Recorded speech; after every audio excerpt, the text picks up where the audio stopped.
Hello everyone, my name's Nikki and welcome to my channel. So in today's video we are doing yet another bullet journal spread, and this is for the month of May.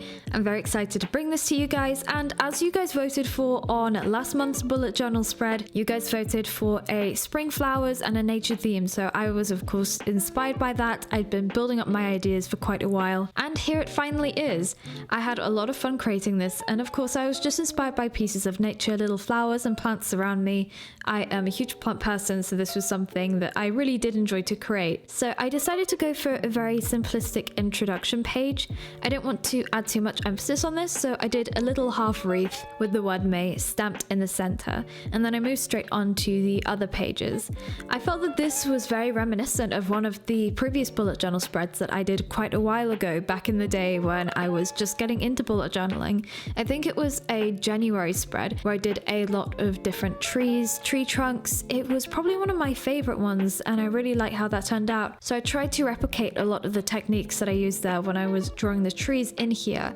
But to be honest, I think this is probably one of my most successful bullet journal spreads, and I think that in terms of my art style, how I've grown and developed in drawing, this is probably like the epitome of it all, and I'm incredibly pleased with the outcome. There is such a huge mix of styles, a mix of different plants here, but when I'm drawing all of this, I'm using very minimal supplies. So usually I will be drawing with a uni pin fine liner. I always use my uni pin fine liners in the colors black, dark grey and light grey, most often black, maybe just a touch of one of the greys. And for the size, I usually go for 0.1 and 0.2, very rarely something like a 0.5. This can be entirely doable in just one pen if you really wanted to try. I just think it proves that you don't need a lot of supplies, you don't need expensive supplies to be able to do something good, and it should be accessible for everyone. Right now we're in quarantine, we're stuck indoors, and I just want to go and do amazing art, create amazing things. I want to experiment with different mediums, seeing as I have a little bit more time on my hands, but unfortunately we can't go outside, a lot of stores are closed. Sometimes things are sold out, so you don't actually have the opportunity and availability to order things from online, or perhaps you don't want to put more stress on delivery drivers for all the hard work that they're doing. So it just shows that even if you want to create and you don't think you have the resources, you don't need much to do it. And I think that I want to speak for people that perhaps don't have massive high-end products but just have something laying around. I've been doing this with pretty much same 3 pens for all this time. I decided to really try and layer and play with depth. Even though I like to make my drawings look very 3D, this looked a lot more flat than usual, which was something slightly different. But then again, playing with different techniques and different perspectives, I also just tried to add a little bit of a 3D element with making some lines thicker if they're closer to the front and thinner if they're further back, and also to try and add shading. Also things like knots in the trees and bark texture, all of that good stuff. And then shading, of course. It was a very unusual spread, and I am quite pleased with the way that this turned out. For me, when I was thinking of the theme for this and when I was drawing it out, as I said, I love to have some sort of idea or a theme or a story to tell. It makes it a lot more personal. And for me, when I do my bullet journal spreads, I like to have the organization element, of course, the actual journaling part. But I think one thing that sets up my bullet journals from others perhaps could be the artistic element. I'm definitely on the artistic side. I use this as my own little outlet. To be honest, my bullet journal is not only a place where I can put my emotions, put my feelings, organize myself and plan myself, write down everything. It's like my little baby. It is also my expressive medium, my expressive outlet. So when I draw, I can just spend hours and hours into this, and it really does wonders for me because I like to de-stress by doing art. So that's my little dose of art for the month, you could say.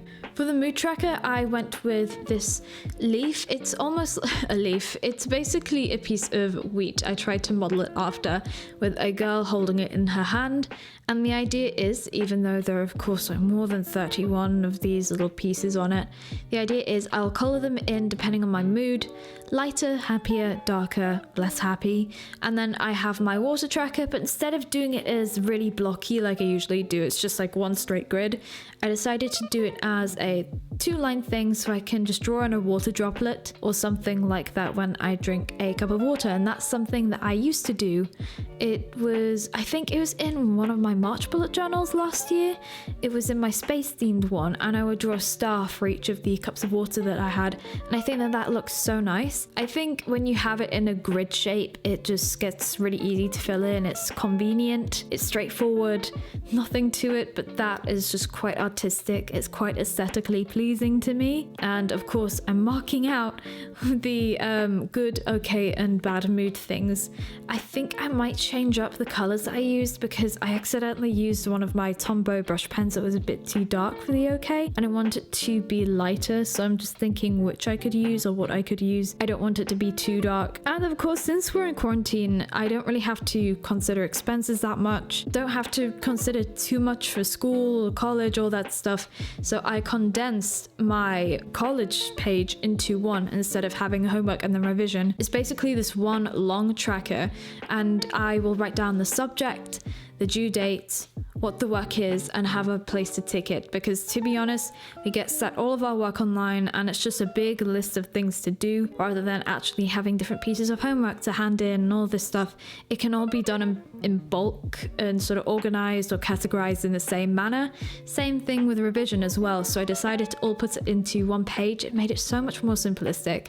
I skipped out my expenses tracker, stuff like that, and then I moved on to doing my YouTube tracker.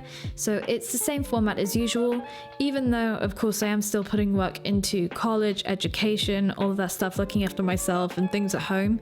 I am spending a lot more time on YouTube, so usually what I would do, I would get up at around 7, finish my schoolwork by like 12 or 1 p.m. or something, and then I would spend the rest of my day doing things around the house, doing tasks and chores, or I can do YouTube. I have a lot more time because I don't need to travel and I'm not out of the house or locked indoors, so I'm trying to use this to be productive and really get my channel kick-started again.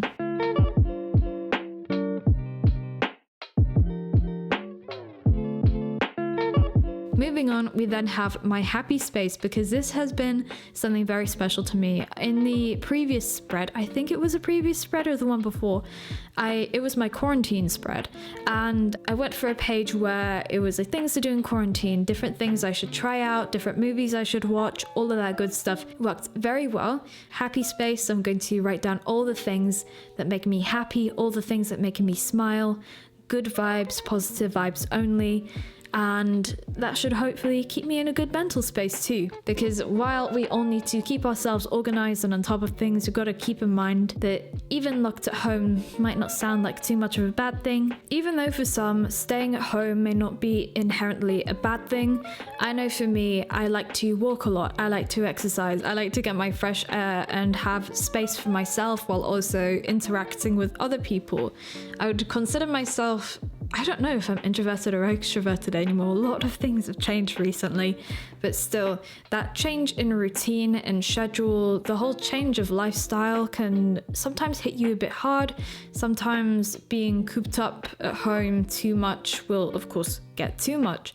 So it's very important that we all not only look out and look after the people around us at this time, but also we look after ourselves in not just health respect, but also mental health. Then to finish my bullet journal, I am doing this exit page, which is a beautiful page where I just let all of my creative juices flow. And this is a nice little scene in the middle of a forest with a whole load of different plants, like different ferns, different types of leaves. I tried to bring in some of the elements that I drew earlier on and pull them all in together, make them more cohesive.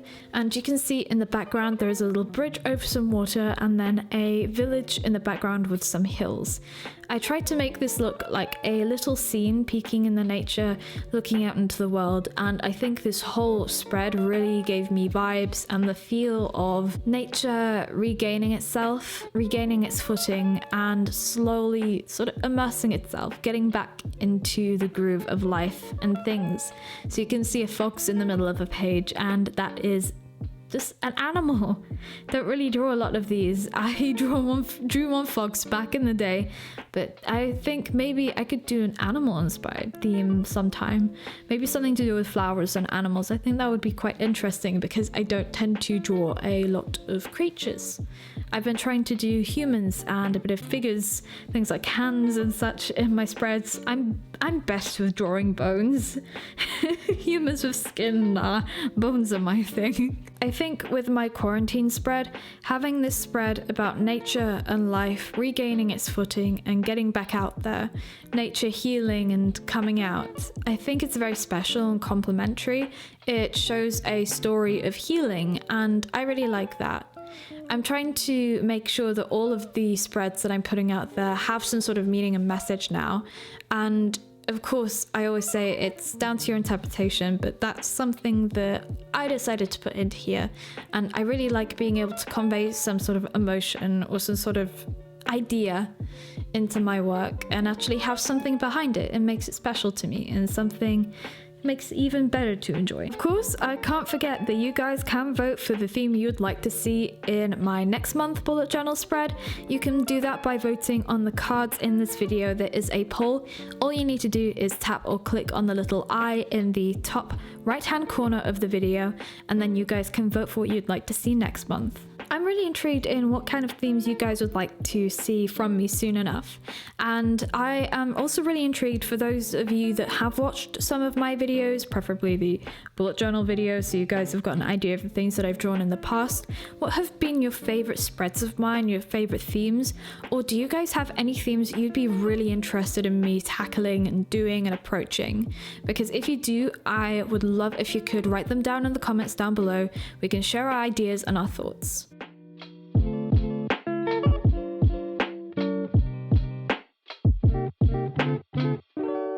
Then to add finishing touches, I used this gold pen and added some gold touches all over my spread, just in different areas here and there, not too much and not too little.